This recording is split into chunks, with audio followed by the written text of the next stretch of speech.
से जीवन के हर पल का आनंद उठा लो। आज ही से मन की एक नई शांति पालो। समय आ गया बदलने का, समय आ गया कुछ करने का। अब उठा लो आनंद प्रतिदिन के जीवन का।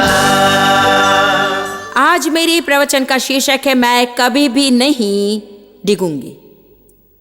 पहला कुरिन्थियों अध्याय 15 पद 58। पहला कुरिन्थियों अध्याय 15 पद 58। इसीलिए ही मेरे प्रिय भाइयों, विश्वास में दृढ़ और अटल रहो और प्रभु के काम में सदा आगे बढ़ते जाओ। हर काम में अपनी सामर्थ्य से ज्यादा काम करते जाओ, क्योंकि तुम ये जानते हो कि प्रभु में किया गया तुम्हारा परिश्रम व्यर्थ नहीं है या उद्देश्य रहित है या फिर बेकार है। सचमुच मुझे ये वचन बहुत भाता है। इस एक वचन से आप कई प्रवचन सुना सकते हैं। दृढ़ रहो, अटल रहो। हमारा मनोभाव यही होना चाहिए कि मैं कभी भी नहीं डिगूंगी। दृढ़ शब्द इस बात को दर्शाता है कि हार मानने या निर्णय बदलने का कारण अवश्य रहेगा। यदि आप कोई प्रतिज्ञा करते हैं तो उसका यह अर्थ नहीं कि आपको आपके फैसले से पीछे हटाने के लिए कोई दबाव या विरोध कभी नहीं रहेगा। क्या आपने महसूस किया कि शैतान कोशिश करता है कि आपको हार मानने को मजबूर करे? इस्राएलियों को प्रतिज्ञा किए गए देश में प्रवेश करने के लिए निर्जन प्रदेश से होकर गुजरना पड़ा। वे प्रतिज्ञा किए गए देश को पाना चाहते थे। वे मिस्र की गुलामी से छुटकारा पाना चाहते थे, परंतु वहां तक पहुंचने के लिए उन्हें निर्जन प्रदेश से होकर गुजरना था। बाइबल कहती है कि उस निर्जन प्रदेश से होकर उनका सफर केवल 11 दिनों को था और उनको 40 साल लग गए। इसके कई कारण हैं, परंतु उनमें से एक कारण यह था कि हर बार मुश्किलें आने पर वे जहां से आए थे वहीं लौट जाना चाहते थे। शैतान हम पर दबाव डालकर कोशिश करता है कि हमें अपनी प्रतिज्ञाओं से विमुख कर दे, चाहे वो सुबह प्रार्थना करने की प्रतिज्ञा हो, हफ्ते में एक बार बाइबल स्टडी करने की प्रतिज्ञा, चर्च में कोई विशेष सेवा करने की प्रतिज्ञा। संभवतः न जाने कितने लोगों ने आज आपके साथ इस कॉन्फ्रेंस में भाग लेने का फैसला किया और नहीं आ सके। चलिए हाथ उठाइए। देखा, जानते हैं क्यों? क्योंकि शैतान ने उन पर दबाव डाल रखा है। उसने उनके मन को बदलने के लिए कोई न कोई उपाय ढूंढ निकाला है, उनके विरुद्ध ऐसा तंत्र किया है जिसकी वजह से वे इतनी आसानी से अपनी प्रतिज्ञाओं को निभाने में कामयाब नहीं हो सकते। आपको ये समझ लेने की आदत पड़ चुकी है कि कठिन कार्यों को करने के लिए ही आपको अभिषेक मिलता है और सब कुछ आसान नहीं होता। हमारे समाज में ऐसा प्रतीत होता है कि हम ऐश और आराम की पूजा करते हैं और हमें उस पर जय पाना है। ऐसा वक्त अवश्य आएगा जब हमें दृढ़ रहना जरूरी होगा। ग्रीक भाषा में दृढ़ शब्द का अर्थ है अड़िग, सुरक्षित, लेकिन प्राथमिक तौर पर वो स्थिरता को दर्शाता है। दूसरे शब्दों में, आपने अपने मन में ठान लिया कि आप कैसी जिंदगी जिएंगे और वो जिंदगी उससे बिल्कुल अलग रहेगी जो आप यीशु को उद्धारकर्ता स्वीकार करने से पूर्व जी रहे थे, क्योंकि यीशु आपकी जिंदगी से अवश्य निपटेगा।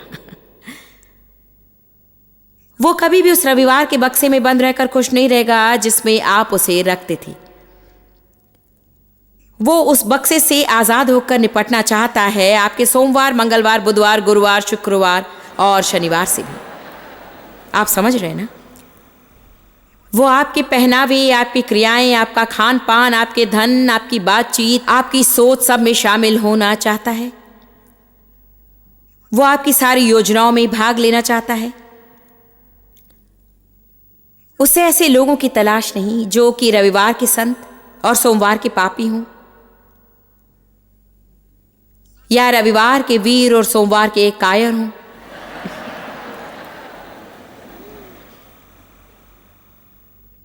कई सालों पहले हम एक गीत गाया करते थे कि मैं कभी ना डिगूंगा, मैं कभी नहीं, कभी भी ना डिगूंगा।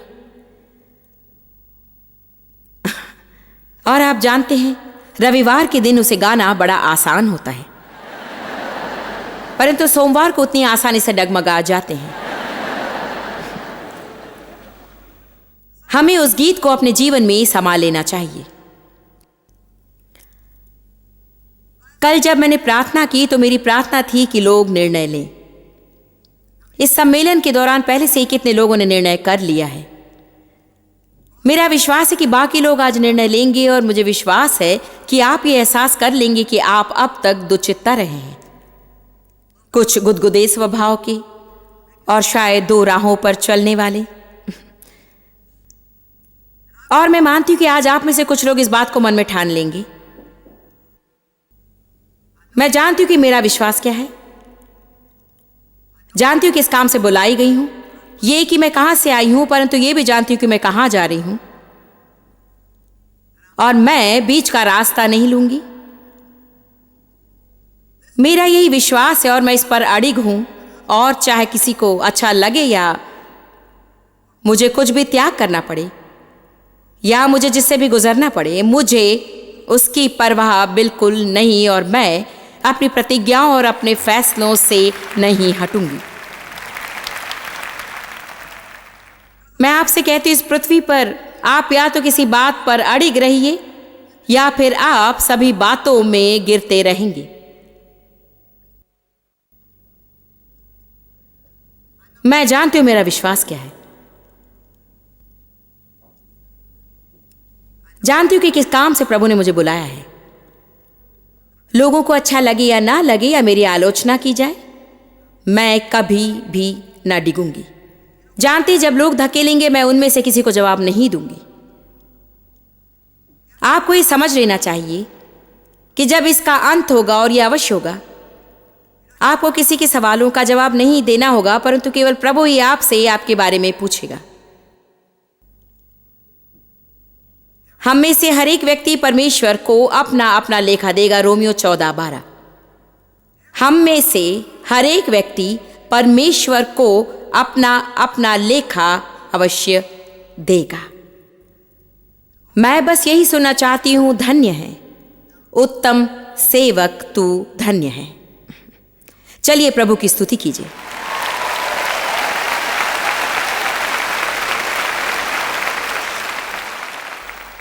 निकालिए प्रेरितों के काम 20:24।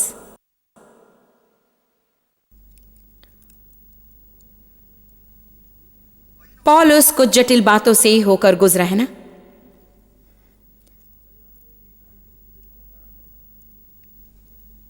कई परिस्थितियां इतनी अधिक जटिल थी जिनसे आज तक हमें गुजरना नहीं पड़ा है। फिलिपियो 4 में जब पौलुस ने कहा प्रभु में सदा आनंदित रहो, मैं फिर कहता हूं आनंदित रहो, उसकी प्रशंसा के लिए जाना होगा किसे लिखते समय वो कहां था। वो जेल में था, परंतु वो आजकल के जेलों जैसा नहीं था। पौलुस को जिस जेल में रखा गया था मुझे वहां जाने का मौका मिला, और अभी तो उसकी स्थिति उससे कुछ बेहतर है जो कि पौलुस के काल में थी, क्योंकि जब पौलुस उसमें खड़ा था शहर की नालियां उस ओर से बहती थी और गटर का पानी उसके घुटनों तक या उससे भी ऊपर भरा रहता था। बदबू और गंदगी, उसका आकार शायद मैं नहीं जानती, वो ज्यादा बड़ा नहीं था, शायद यहां से यहां तक था और लगभग उतना ही गहरा। और वहां रहकर पौलुस ने लिखा प्रभु में सदा आनंदित रहो, और मैं फिर कहता हूं कि प्रभु में आनंदित रहो। क्या उसने भावुक होकर ऐसा लिखा होगा? मेरे ख्याल से पौलुस से घोषणा कर रहा था, पौलुस ऐसी बात कह रहा था जो केवल कलीसिया के लिए नहीं बल्कि वो खुद सुनना चाहता था। कभी कभी जब हम ऐसी कठिन परिस्थिति में होते हैं हमें अपने आप को प्रोत्साहित करने के लिए जोर से बातें कहनी चाहिए ताकि हार न माने। इसलिए मैं शैतान को उल्टा जवाब देना तथा जोर से वचनों को कहने के बारे में बहुत कुछ कहती हूं। आपका मुंह एक अस्त्र है और उसका प्रयोग करें अपने आप के विरुद्ध नहीं, अपने भविष्य के विरुद्ध नहीं, बल्कि शैतान के विरुद्ध। अपने मुंह से प्रभु का वचन कहिए। जिसके पास मेरा वचन है वो मेरे वचन को सच्चाई से कहे, बाइबल कहती है। प्रकाशित वाक्य में यीशु को एक सफेद घोड़े पर बैठा हुआ तथा उसके मुख से एक तेज तलवार निकलते हुए चित्रित किया गया है। मेरे अनुसार इससे स्पष्ट होता है कि वो परमेश्वर का वचन कह रहा था। पौलुस ने कहा, वही पौलुस जिसके बारे में हम कह रहे हैं, जो जेल में था, गंदगी में। प्रेरित 20:24 में अंकित है, मैं अपने प्राण को कुछ नहीं समझता।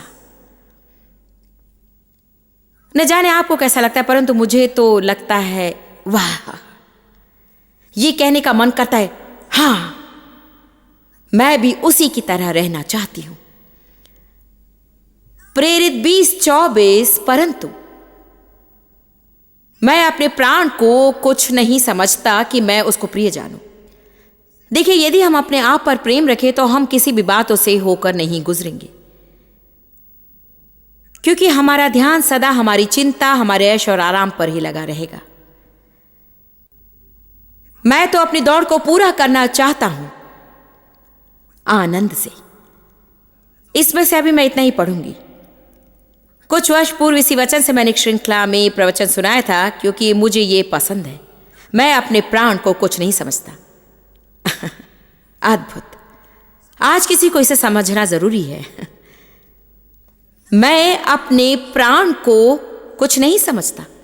चाहे शैतान कुछ भी करे, कोई परवाह नहीं। चाहे लोग कुछ भी कहें, कोई बात नहीं। चाहे उसमें जितना भी वक्त लगे, परवाह नहीं। चाहे कुछ नजर ना आए, परवाह नहीं। चाहे कोई अनुभूति ना हो, कोई बात नहीं। मैं जानती हूं कि मेरा विश्वास क्या है। जानती हूं कि यीशु मेरे लिए मरा, कि प्रभु का वचन सच है, परमेश्वर की प्रतिज्ञाएं सच्ची हैं। मैं जानती हूं कि परमेश्वर कोई मनुष्य नहीं कि झूठ बोले। मैं जानती हूं कि वो मेरे लिए पलटा लेने वाला है। मैं जानती हूं कि यदि मैं ईमानदार बनी रहूं तो वो उसका फल अवश्य देगा। मैं पीछे नहीं हटूंगी। अभी मैं आपको अपने भीतरी निर्णयों में से कुछ प्रस्तुत कर रही हूं और अपने मन की बात खुलकर आपके साथ बांटने के द्वारा मैं आपको यह बतला रही हूं कि मैं जहां थी वहां से अभी मैं जहां वहां तक कैसे पहुंची। हम यूं ही हर हफ्ते बैठे बैठे चमत्कार की प्रतीक्षा नहीं कर सकते। यही एक चमत्कार है कि आज हम यहां हैं। उद्धार एक चमत्कार है और कभी कभी बिना हमारे प्रयास के प्रभु बड़ी सफलता प्रदान कर देता है, परंतु मैं आपसे कहती हूं अधिकांश समय आपको उसे सहते हुए गुजरना पड़ता है।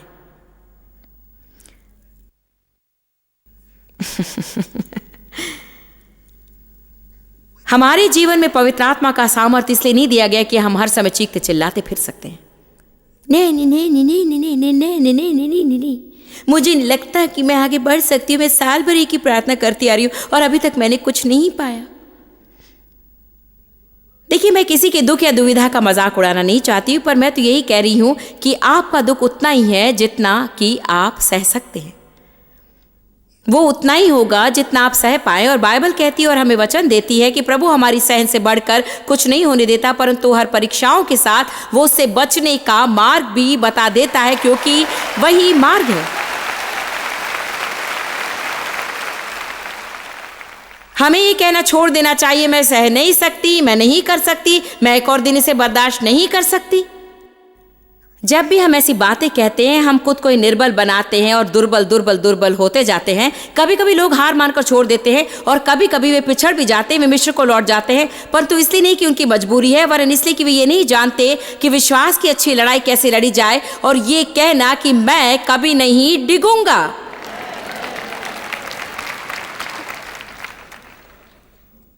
यदि आप गरीबी से बाहर आने की कोशिश कर रहे हैं और आपने परमेश्वर के वचन में उसकी आशीषों के बारे में पढ़ा है और आप दशमांश देते हैं, अपना भाग अदा करते हैं, अपनी चीजों की देखभाल करते हैं और जितना हो सके उत्तम कार्य करते हैं, तो कभी शैतान को आपसे कहने का अवसर मत दीजिए कि आप कभी समृद्ध नहीं होंगे। कहिए, सुनो, एक दिन आएगा जब मैं शहर के किसी भी दुकान में जाकर मनचाही चीज खरीद सकूंगी और मुझे इस बात की जरूरत नहीं पड़ेगी कि रास्ते भर हिसाब करके ये जान लूं कि मेरे पास कितना पैसा है।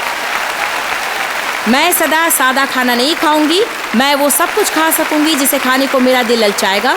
मुझे हर बार डिस्काउंट वाली चीज़ों को खरीदने की मजबूरी नहीं रहेगी। मैं जहां चाहूं जाऊंगी और अच्छे अच्छे कपड़े पहनूंगी, क्योंकि मैं परमेश्वर की संतान हूं और वही राजाओं का राजा और प्रभुओं का प्रभु हूं।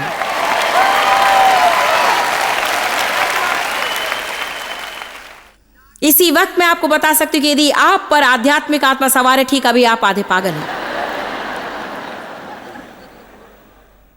शायद आपने ध्यान नहीं दिया होगा, एक चीज जिसे यीशु बर्दाश्त नहीं कर सका वो थी धार्मिक दुष्टात्माएं।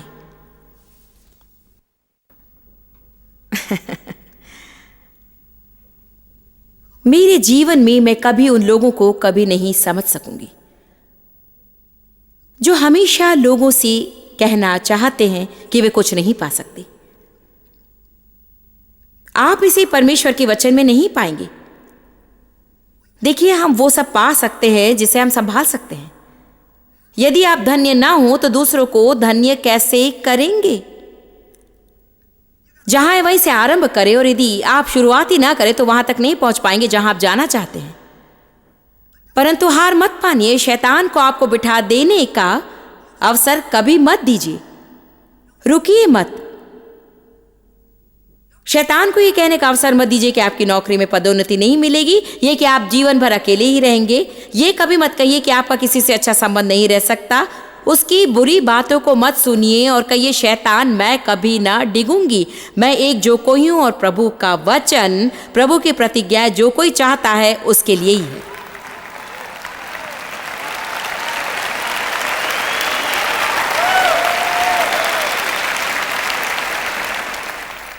लेकिन मैं आपको बता दूं, प्रभु आपके लिए जो कुछ कर सकता है वो यही है।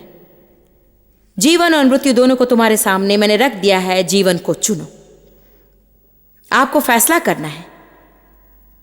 मैं आपको 3 वचन बताना चाहती हूं, और पहला वचन है पहला राजा 18:21। तुम कब तक 2 नावों में पैर रखे रहोगे? यदि प्रभु ईश्वर है तो उसका अनुसरण करो, यदि बल देवता ईश्वर है तो उसका अनुसरण करो। मैं यीशु मसीह के सुसमाचार के प्रति शर्मिंदा नहीं हूं। मुझे रेस्टोरेंट में सिर दर्द प्रार्थना करने की जरूरत नहीं है।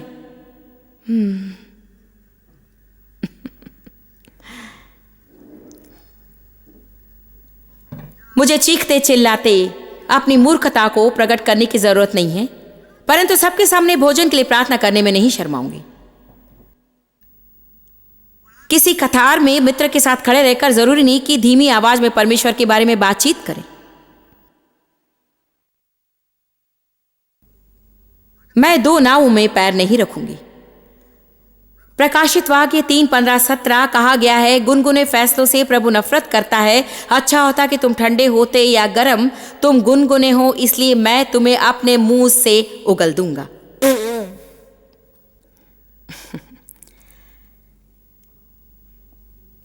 यहोशू 24:15। आज इस बात का निर्णय करना होगा कि तुम किसकी आराधना करोगे। जहां तक मेरा और मेरे परिवार का प्रश्न है, हम प्रभु ही की आराधना करेंगे।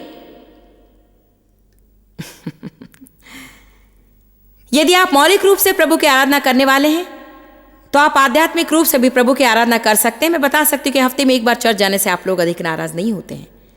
यह सामाजिक तौर पर स्वीकार की जा चुकी है और शुभ माना जाता है।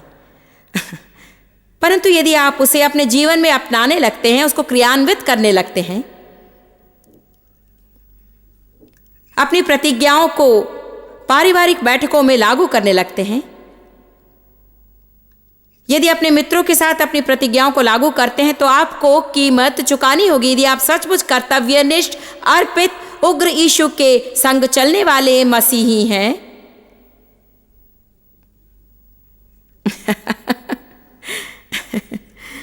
तो आपको एक कीमत चुकानी पड़ेगी।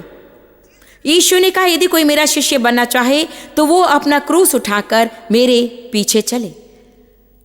वो स्वार्थहीन जीवन जीने तथा इस बात की चिंता न करने की कि हमारा क्या होगा के बारे में कह रहा था। यदि आप अपने आराम और अपनी सुख सुविधाओं के बारे में चिंता करते रहेंगे तो आप प्रभु के संग उसकी राह पर नहीं चल सकेंगे। इसलिए पौलुस ने कहा, मैं अपने प्राण को कुछ नहीं समझता कि मैं उसको प्रिय जानूं। पौलुस को अपने जीवन की चिंता नहीं थी, क्योंकि वो जानता था कि वो कहां जा रहा था। उसने कहा, मसीह मेरा जीवन और मृत्यु मेरा लाभ है।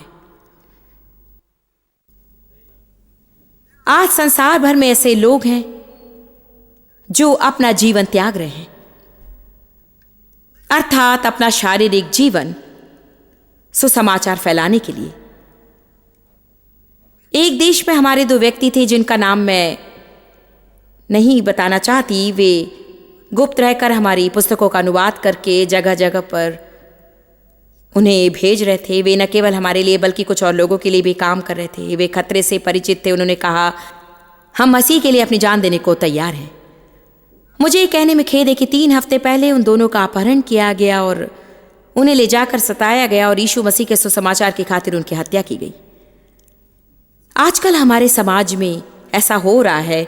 हमें अपने आप पर शर्मिंदगी महसूस होनी चाहिए, हम सभी को, मुझे भी, यदि हम जरा सी असुविधा सहन ना कर सके। याकूब 1:6-8 हमें चेतावनी देता है कि हमें दुचित्ता नहीं होना चाहिए, क्योंकि दुचित्ता मनुष्य जो कुछ प्रभु से मांगता है उसे पा नहीं सकता। आजकल यीशु मसीह की कलीसिया जिस भयानक खतरे का सामना करी वो है ऐशो आराम और सुख वैभव के लिए परीक्षा के समय समझौता।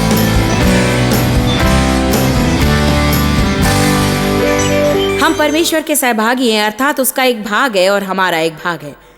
परंतु जब हम परमेश्वर के भाग को खुद करने की कोशिश करते हैं तब जीवन जटिल होने लगता है। एक काम जो हमें नहीं करना है वो है सारी बातें जान लेना। यदि हमारी प्रार्थनाएं अनसुनी ना हो तो प्रभु पर भरोसा रखने से बढ़कर और कुछ भी नहीं करना पड़ता है।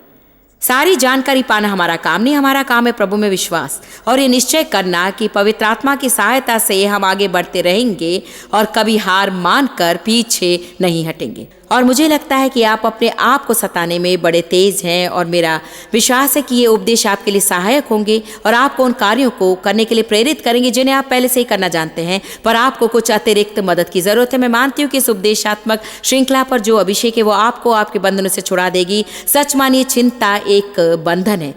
इन सारी जानकारियों को ले लीजिए और फिर मैं अंतिम शब्दों को लेकर आपसे फिर मिलूंगी।